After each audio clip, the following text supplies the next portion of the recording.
we're preparing for growth that we haven't even seen yet. Right. And the question is are you, as a business owner, are you preparing for growth that you haven't even seen yet? Or when you start growing, are you just going to let those aches and pains and pain points surface before you address it? Real business owner, real business owner. Whatever your situation is currently is not your forever situation. That's really what real business owners is, man. Like, we don't care where you come from, where are you going? Our goal and our job is to reduce the mistakes that you have to make or the money that you have to lose. You want to be an entrepreneur, you want to be successful, don't give up. You learn, adjust, and continue to move forward. What's up, real business owners? Welcome back to an episode of the Real Business Owners Podcast with myself, Kel Goodman, and as always, Trevor Cowley. Yo. You guys, today on episode 141, as you guys know, like we like to share with you guys, we're constantly growing, scaling, we're learning shit as we go all the time as well. One of the whole reasons with this whole show, it was keeping it real with you guys, letting you know some of the stuff we're going through, what we're learning, what some of our failures have been recently, and really just pushing ourselves to the next level. And obviously that's going to be valuable information to you guys as well. And so today we're going to talk about some of the shifts and things that we've had to make in our company recently, just so we can get to that next level, right? Well, yeah, no doubt. I mean, look, we've had some individuals in our organization that's done some amazing things, right? Right. We've had individuals start certain projects, and then these individuals get shifted to new projects, right? And so the idea is, again, to put yourself in a position to win, put your company in a position to win, put your people in a position to win.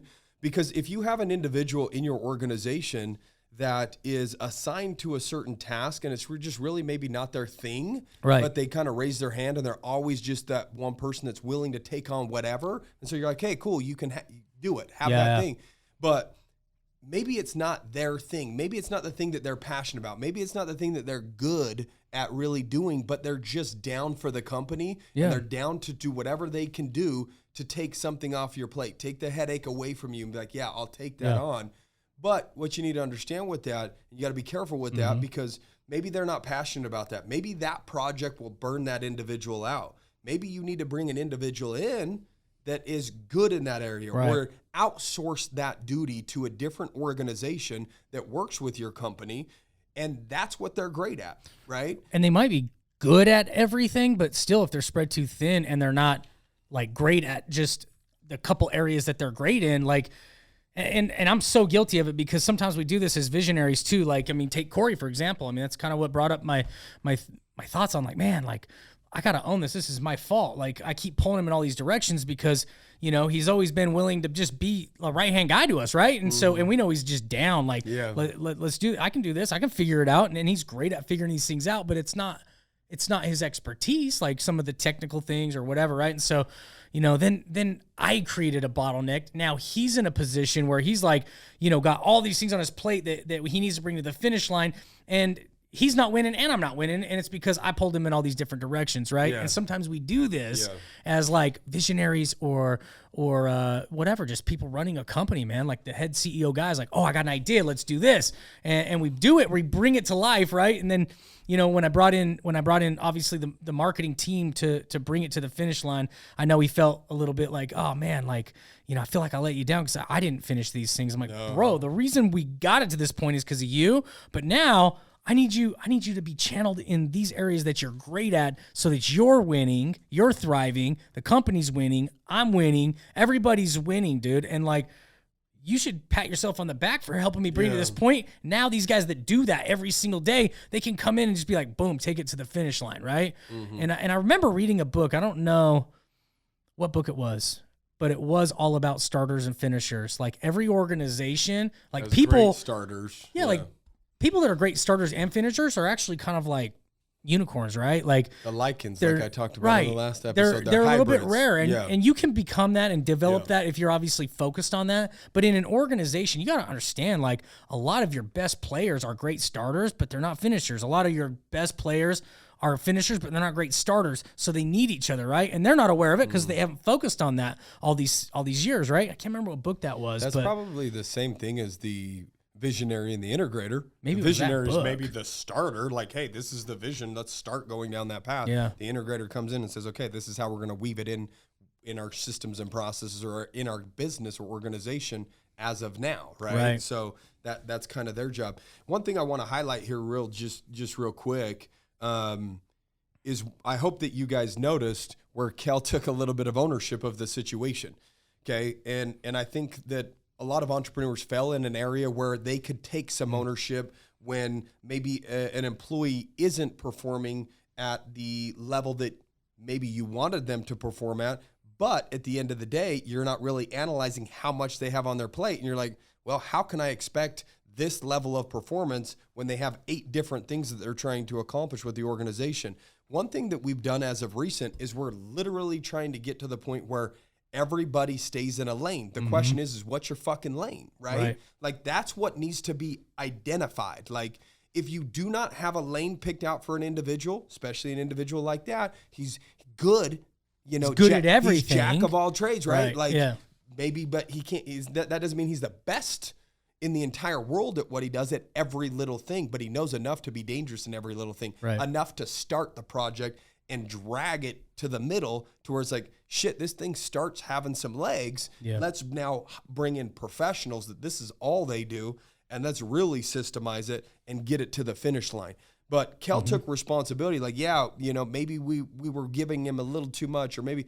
So the idea is, like, even in, let's use easier accounting, for example. The tax planners, their entire job is to tax plan. Right. The accountant's job, the entire job is to make themselves available to communicate on a month-to-month basis with the clients. The bookkeeper's job is just to do bookkeeping. Right. So there's these weird, let's call it these, you know, like a 7-layer bean dip, right? The fucking guacamole ain't worried about what the beans are doing down at the bottom. The true. cheese ain't worried about what the avocado doing. They just being cheese, you know? They just being avocados. They're just, you know, everybody's in their own fucking lane Exactly. in that 7-layer bean dip until I get up all in that shit and mess it up, right? And Yeah. then now they're all jumbled. So Well, and let's be real too, man. It's the best thing you can do for your culture as well, because if everyone's coming in like, what today, you know, like, what are they going to throw at me today? Yeah. Right. And then no one knows what they're doing day to day. They don't feel like they're thriving in their job. When people come in and they've got the structure that they need to crush their day, Yeah. and they're happy, that's obviously adding to your culture and your organization, dude. Yeah. Like if you're just a mess and you keep pulling people in all these different directions, and I do it all the time, like, to be honest with you. And Yeah, sometimes you got to go through it in order to find their where they're like gonna really thrive. Like, man, I remember I pulled Tyler into a couple different positions before we landed him in his operational role, right? Yeah. We pulled Kaysen in some different directions before we figured out, like, bro, you're like The networker. you're now gonna become the networker, and you're great, and people gravitate towards you. So you do got to understand your people to put them in the right roles, but every position that you create in your company, you've got to have some structure to it. Make sure shit's getting done, because that's where everybody feels a sense of accomplishment is Yeah. when they get it done. Yeah. So if Well- you can create the team to come in every day, get shit done, everyone knows what they're doing, they're happy. And when people are happy, it's a lot easier to infuse that culture that you need in order to keep winning. Well, if all they're getting shit is just dumped on them, and they're just kind of, it doesn't feel like, one, they're in any form of control. Right. Right. They're just reacting to things all day, every day. Right. But I did want to bring up something here real quick, because you hit on it a little bit in terms of this. We're guilty of it. Right. Right. You kind of touched on that a little bit. Guys, when we talk about some of the shit that we're talking about, this is shit that we're still figuring it out on the fly. All the time. So, like, I don't want people listening to it and just be like, holy shit, Trevor and Kel, they got this business thing fucking figured out. Like, we're still figuring it out every single day. We learn something new every single day. We make an adjustment every single day. The idea is to tweak. And we talked about this even when we have what we call our core 4, right? There's the owners at the top, then there's core 4, then there's the managers. The core 4 are supposed to be leading the managers. The managers lead the kind of the rest of the operation in terms of all the other employees, right? So there's these layers to it. And at the end of the day, like we said, okay, core 4, you guys have to meet once a week. Like, let's start making some changes. Let's figure out, you know, better communication between sales, between fulfillment and the accountants, and, you know, all this stuff. And we even noticed that sometimes they'll be in a meeting for an hour, and then the next week they're in another meeting for an hour, but we're not really seeing tweaks or changes or adjustments. Like, so what we required them to do, this is a little tip for you guys, is we required the meetings to be maximum of 30 minutes. Right. They're required to email me and Kel after every single meeting with a summary of what they discussed in the meeting and at least one action item, one tweak, one change, one adjustment that would make our company a little bit better, a little bit more efficient, whether it's profitability, whether it's, a little bit more clear on certain tasks for certain employees. It doesn't matter what it is, but I want a timeline to that action item, and I want who is responsible for that timeline on that action item. And this is, again, brand new to us, so you can say that we're brilliant for coming up with this concept. But I guess we're only brilliant as of 2 weeks ago. We should have been doing it 20 fucking years ago. We'd be much further along. But again, the whole point of me sharing that is that was one thing that's going to make us better. That tweak that we required them to do, that one little minor change. They were already having the meetings, but now it's with more intent because they have to report a summary, an action item, and who's responsible for that action item. Let's be real. People want to be led, bro. Like, they don't want to come in and guess every day. Yes. So if you're coming in and guessing every day and you're just hoping that they figure it out because you've delegated some things to them, but you haven't given them the timelines and, the action items and the deadlines and all those things, like, they're not going to get it done. And then nobody wins, right? But another thing too with the meetings is like we've implemented to where one person's leading that meeting, because sometimes, you get in these meetings and there's these tangents and you go off on these tangents and, and really you've just wasted 30 minutes to an hour that we could have been out on the office servicing clients, right? Yeah. And it's like you got to have one person leading the meeting. Then the next week, someone on the core 4 will lead the meeting, right? Yeah. And then they'll go ahead, poke some holes in it, and assign some action items, and then send us the summary. But you can't have that old saying, a bunch of chiefs and not any Indians. Like, even though they're all leaders in here, they're the core 4, one person has to lead that meeting. Say, hey, this is the problem we're solving today. I've been seeing this disconnect from clients moving from this department to this department. So this is what we're going to solve today. Yeah. And then we're going to go around, we're going to do a little brainstorming, and then we're going to assign some action items to get this problem solved. Yeah. Right. But if everyone's trying to lead the meeting, it goes nowhere. Right. And so those are some of the things that we had to implement. And then, like Trev said, we had to take ownership of some roles that we keep pulling in different directions and just really get shit streamlined. And I can already feel the shift. I can already see the success coming down the pipe from just these little itty bitty shifts and just getting people dialed in the right lane. Yeah. I mean, guys, and also usually, and we've talked about this before on previous podcasts, like when something bad happens in your organization, that just shows you where you're weak. That shows you where you have the ability to improve. So yes,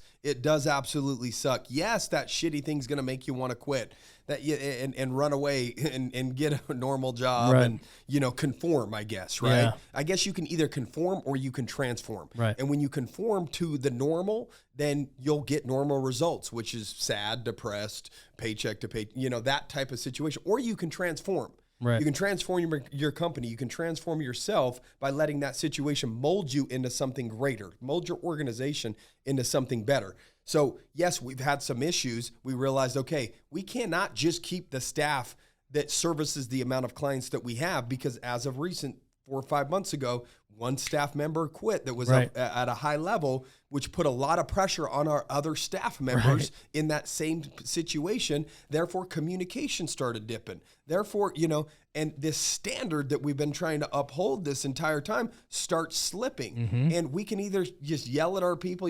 No, we had to look inside and say, well, shit, we just need to overspend on fulfillment and make sure that this is never an issue again. And so, because of that bad situation, we created even a better process. We instead of hiring just one more person, which is what was kind of needed prior to that, we hired 3 more people in that exact same role, right? So let the pain that you experience in your organization be the learning lessons to make your business greater, right? And some of those pain points could be maybe putting too much on one individual. Yeah. Your job as a leader, your job as the owner of the business is to just give them the support that they need to do their job at a high level. Yeah. Now, if all you're doing is dumping, that's not support. That's just putting more shit on them, hoping that they sift through it all and something great pops out the other side. That's just not going to happen. It should be, and we're guilty of it, dump, when it could be like, this is the project, here's the fucking deadline, we're going to be checking in. We want weekly updates on where you're at and seeing if you're on track to hit that 8-week deadline or whatever it is. Again, we're evolving, we're growing. We can already see where our company's going to be going here in the next 1 or 2 years. Right. And that's put a lot of pressure on us to really, really freaking tighten shit down in the organization and have our leaders and have those like the core 4 and then the managers and employees and the like. And I think we've made leaps and bounds in terms of strides just over the last 4 or 5 months in terms of where we're at versus where we are today and the direction that we're headed, because the idea is we're preparing for growth that we haven't even seen yet. Right. And the question is are you, as a business owner, are you preparing for growth that you haven't even seen yet? Or when you start growing, are you just going to let those aches and pains and pain points surface before you address it? Well, if you're so scared that you can't pre-scale for growth, you're never going to scale and get the growth. No, I mean, you part just of can't be scared to do it. You know, part of the investment into your business is Absolutely. to prepare it for growth. Absolutely. Right? And dude, I love that. I haven't read it yet. Just the back of the book. But the book Stewman was like, hey, everyone should read this as far as management. It's like, dude, it really is not about all the comp plans and bonus plans and all those things to create a winning culture in your company. It's just putting everybody in the right position to win. Mm-hmm. Everybody wants to win. Like if we're all winning, like people will take a pay cut to win. You know what I mean? They're like, I don't want to go out into the field and try and find a new job to make whatever $150,000 a year. If I'm winning right here, of course they want to grow, they want to get there, but it's like if they're happy, they're not even looking, right? Yeah. So, you know, that's what you got to do is just put people in a position where they're winning and thriving in their position, and we're finally getting that shit dialed. Yeah, it all at the end of the day floats back to the owner. It flows back to the owner. And you could say you're a manager, you could say you're an employee, you could say this, you could say that. But at the end of the day, unfortunately, responsibility trickles up, well, you know, to the owner's box. And it's true, man. At the end of the day, do they have the support they need? Do they have the clear outlines of what they need to accomplish on a day-to-day basis to, in their eyes, say, I'm doing my job at a high level? Yeah. If there's no benchmark or there's nothing there, and again, we're guilty of not doing all the shit that we're now telling you to do. Right. These are all things that we've been incorporating into our businesses. These are all things that we've been changing in order to get better. Yep. The real question is, you know, are you changing? Yeah. Are you tweaking? Right. Are you making adjustments where you see, or are you just letting the business beat you down to the point where you're physically, emotionally, mentally exhausted, where you don't even feel like taking on that tweak or that change or that adjustment? Yeah. Here's what I have to say to the individuals that are kind of like, damn, that's me. What I have to say to you is sometimes it has to get a little bit harder before it gets better. Right. You have to go a little bit deeper into your business, and you have to address that thing that's causing you the ache and pain. And when you're here and you don't have the energy and you're addressing something, you're going to have to find the energy to go to that next level to address it. But that ultimately will create a little bit more ease on your shoulders, right? It'll take a little more ease off of your mind, because long term, you've just handled that situation, and it should be a little 100%. Smoother. It's not going to be smooth. I mean, we all know it's business. You know, I was just telling a lady in our breakout session down at the Avengers Mastermind. I was like, she's sitting there like saying how she just doesn't have the time and all these things to make these changes, and I'm like, look, lady, if you ever want the freedom of how you feel right now, you have a business with cash flow. Yeah. It's going to require you to invest more time and your money into solving this problem if you ever want to be freed of this problem. Like, you already know what to do. You just literally don't want to find that time. You don't want to have to either turn up the spending, turn up your time, turn up There's your something effort. You don't want to give up, which is the comfort of some time that you have, like, and I get it. Yeah. But you have to invest that. That's a sacrifice that you have to make in order to relieve yourself from this situation. It's obviously bothering you. You're bringing it up in front of 10 people at a breakout table. Yeah, exactly. You know what I mean? So, like, harsh reality, you've got to invest the time and money to fix it. Let's I mean, what about systems and processes? Let's say you're running a business with 0 systems and processes. Cool. You know, you can do that. That's, you know, it's possible, but not at a high level. Mm-hmm. It's just not going to happen. So eventually you're going to come to the realization, holy shit, I need systems and processes. But guess what? You're operating on a day-to-day basis as is, and you're trying to keep your business afloat as is without systems and processes. Guess what you have to do now? You have to add a new duty onto your plate of what you already do on a day-to-day basis just to keep your doors open, okay? Which is now adding systems and processes on top of your daily duties. So you're going to have to figure out how to weave that in to your organization. So that's a new task on top of all of the old tasks, but this new task is there for the purpose of creating ease later. Right. So everybody wants ease now, but they're not willing to turn it up a notch for just a micro minute, again, a month, 2 months, 3 months, and make those tweaks and changes for that ease that they want. And so we don't make the rules here, man. Yeah. This is the game, and we're giving you the rules. We're telling you exactly how we see it. We're telling you what we've experienced, and it's up to you guys to actually take this information and apply it in your business. Which one of your employees is unhappy? Which one of your employees is taking on way too much right now? Where can you take ownership of that? Right. Are there clear defined roles of what they need to be doing, what they shouldn't be doing, who's doing what? Like, again, make it as simple as possible to the point where they just stay in their lane.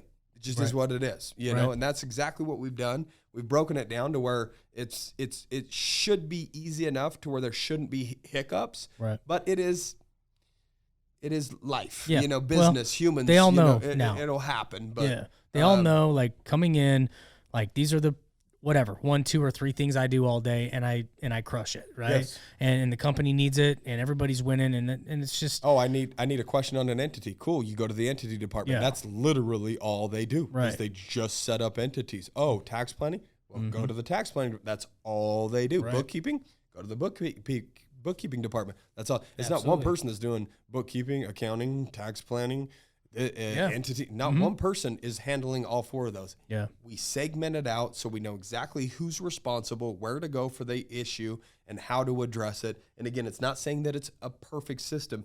Businesses, you can draw out the perfect business, but unfortunately, you know, you have to have human elements injected in the business, and there's not one perfect human on the planet. Right. So they'll go into there and they'll fuck that up real good, and then your job is to, you know, minimize the fuck ups, right? And by simplifying it, exactly. Right? That's the thing. Keeping it simple, right? Yeah. But when organizations grow, they also outgrow their systems and processes, right? So there's always going to be a need for you to kind of jump back in. I guess, sure. Unless you have like a badass CEO that you've already kind of stepped out from and all that stuff, you're at that level. But there's always going to be adjustments that with growth and scaling your operation. You go from having 10 people in your organization to 30, systems and processes are probably going to have to change and be updated. And so just like I was telling that lady down at Avenger, because obviously she's doing something pretty big. She probably has systems and processes.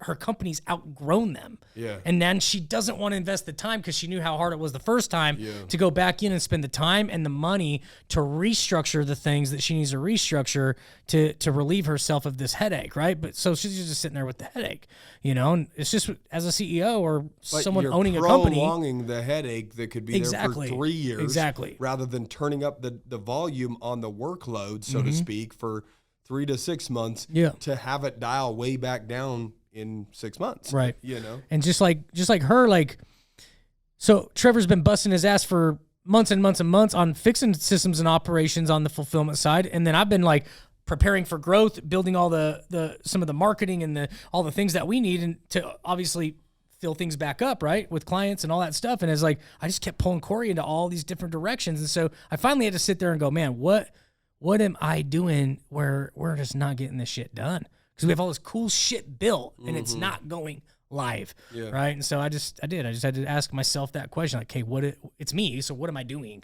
Right? And that's what people need to do when they're at those points in their business where maybe you've experienced growth or maybe you just haven't put great systems and processes in place. It's like, okay, what am I doing to keep my team from being able to bring this to the finish line with me? And the other question is whose hands can I put this in to get it to the finish line? Exactly. Whether that's in your organization or outside of your organization. Half the time it's in our organization, the other half of the time it's out. Right. We literally lean on our network of individuals that we've built. I mean, why the hell would we have spent the last 3 years of our life and hundreds of thousands of dollars to join masterminds and create an amazing network, not to lean on them? Right. So we are leaning on them more so than ever at this point because those relationships are there. We know them, we like them, we trust them, and we want to do business with them. We want to do business at a high level, so we hire the high level people because we're high level people. And they want your business because that's their business. Yeah. So I mean, everybody has the ability to win.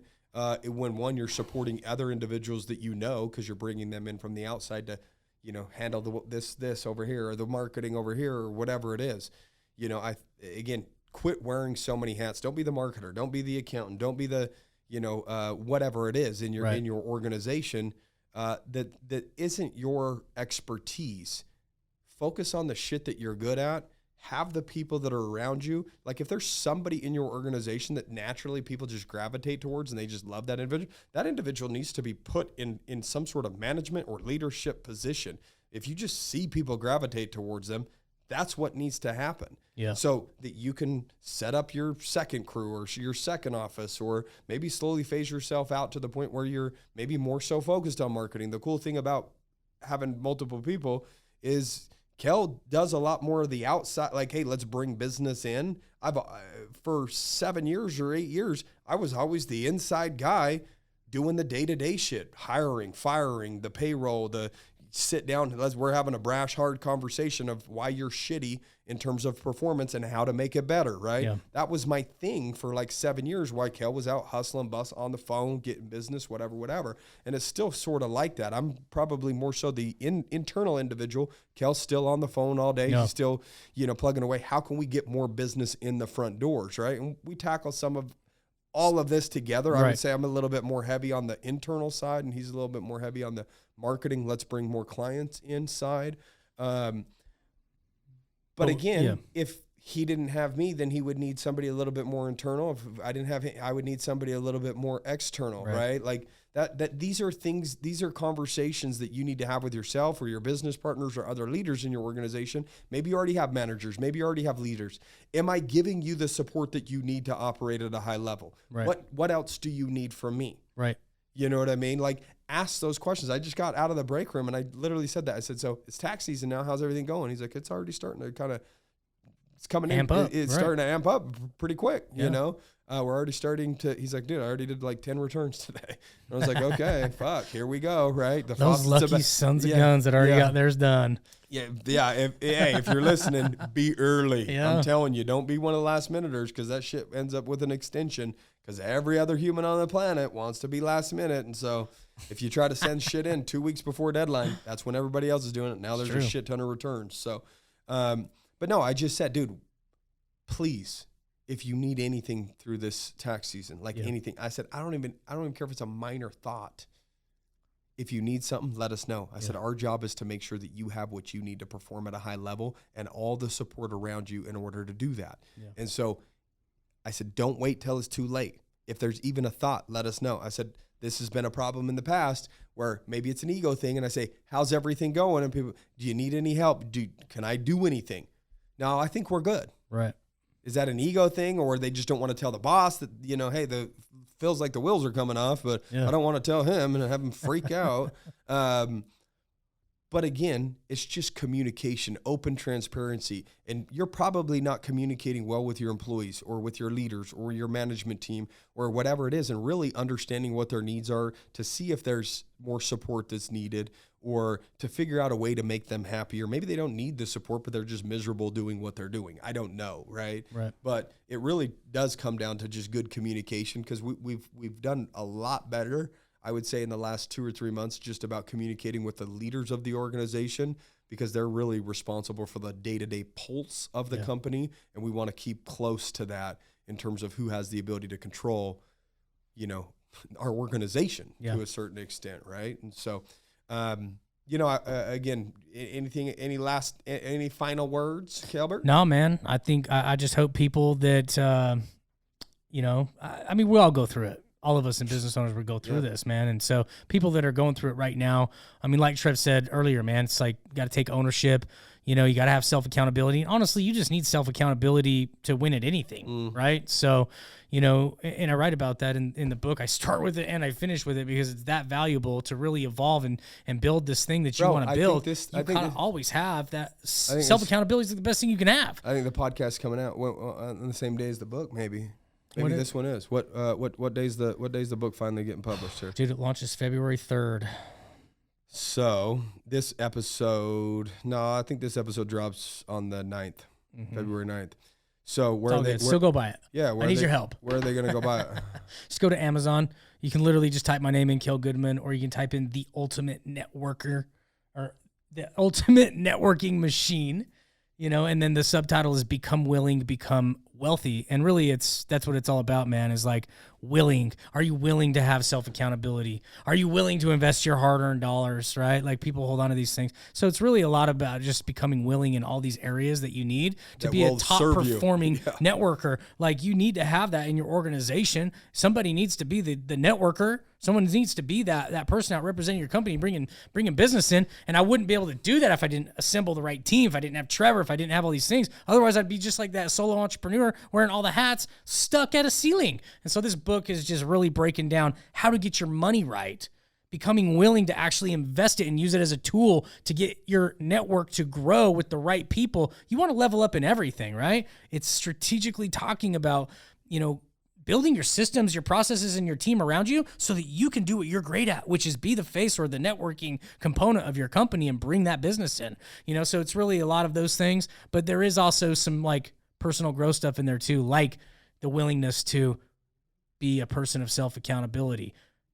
Well, admit when you're a man of. Are you willing to admit when you're wrong? Are you willing to continue to invest into your company? Are you willing to turn up your effort when shit's starting to hit the fan? Yeah. Are you willing to have better communication with your organization? Right. Because sometimes there's some uncomfortable conversations that need to be happening. Yeah. Right. Are you willing to give the support to your staff that they need to operate at a high level? Yeah. Are you willing to take a step back from pay when it requires you to take a step back from pay 100%. so that your company has the ability to grow at a faster rate?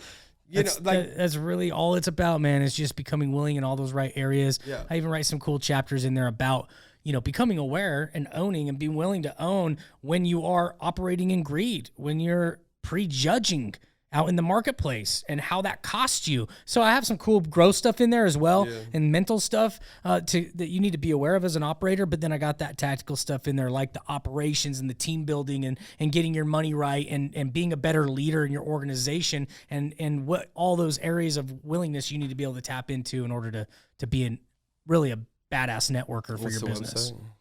Ultimate Networker? It's the Ultimate Networking Machine. You can just get it. .com? Well, I did buy that domain, but you can actually just get it at kelgoodman.com. It'll take you right to the Amazon link, or you can just go right to Amazon and buy it. Okay. So, and I am kind of competitive. So with our networks, these guys writing books and shit, I want to crush their book sales. So Trevor, when he launches his, I want to crush my book sales. So you guys got to support us. Go buy the book. Yeah. Well, I would say buy like 10 would be preferable. I am. One is nice. 10 is greater. I think I'm gonna roll it out. I think it's like $7, but then I'm gonna raise it to like 15 or something. Are you later. willing to support Kel? Yeah. And buy 10? Become willing to support me. Yeah. So we're talking about willingness. Anywho, guys, all fun and games, but for real, support Kel. He's invested now almost 3 years into this damn podcast, trying to give you guys good information. Make sure you go out there, purchase the book. Appreciate it, bro. Appreciate it. Take a picture of it, share it on your Instagram, tag us, all that good stuff. Other than that, guys, we hope you enjoyed today's episode. We wanted to keep it short, keep it sweet, because Kel has a call. We got a call. Yeah. Okay. We got business to do. All right. Love y'all. Take care. Peace. Bye.